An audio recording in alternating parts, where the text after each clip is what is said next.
اور سنتے کانوں کو روشنی وائس کی طرف سے السلام علیکم دوستو۔ لڑکیاں چھپ کر نکاح کے لیے راضی کیوں ہوتی ہے؟ آخر کیوں؟ بطورہ مفتی ہونے کے ناطے اکثر ایسی لڑکیوں کے مسئلے موصول ہوتے ہیں جو کسی لڑکے کی باتوں میں آ کر چپ کر نکاح کر لیتی ہیں، اور جب ان کا چپ کر بنایا ہوا تعلق کچھ ٹائم چلنے کے بعد بری طرح ناکام ہو جاتا ہے تو وہ اپنا درد کسی سے نہیں بیان کر پاتی اور ڈپریشن کا شکار ہو جاتی ہیں۔ ہمارے معاشرے میں چپ کر نکاح کرنے کی بیماری بڑھتی جا رہی ہے، اس لیے آج میں آپ سے چپ کر نکاح کرنے کے بارے میں کھل کر بات کرتی ہوں تاکہ لڑکیاں غلط فیصلے لے کر اپنی زندگیاں خراب کرنے سے بچ جائیں۔ چپ کر نکاح کرنے والوں میں شادی شدہ مرد اور لڑکے دونوں شامل ہیں۔ یہاں اس بات کو سمجھنا بہت اہم ہے کہ لڑکے یا مرد چھپ کر نکاح کیوں کرتے ہیں۔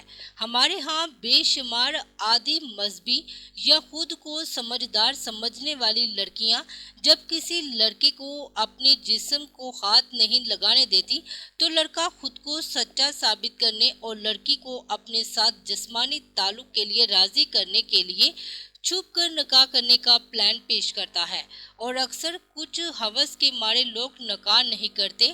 لڑکا لڑکی کو سمجھاتا ہے کہ نکاح کرنے سے ہمارا آپس میں بات چیت کرنا اور ملنا حلال ہو جائے گا، ہم دونوں گناہ اور زنا سے بچ جائیں گے۔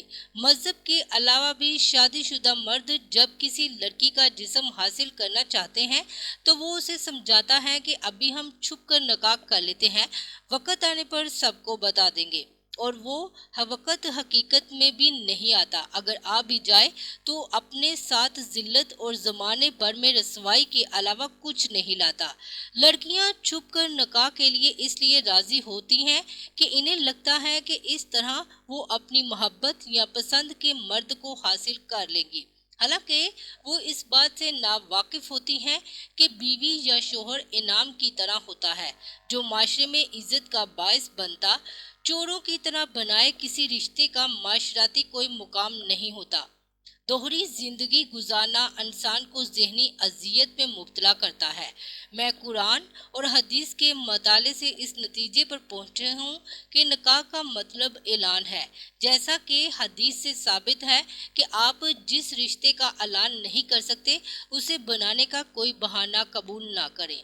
اللہ رب العزت سننے، سمجھنے اور عمل کرنے کی توفیق عطا فرمائے، آمین ثم آمین۔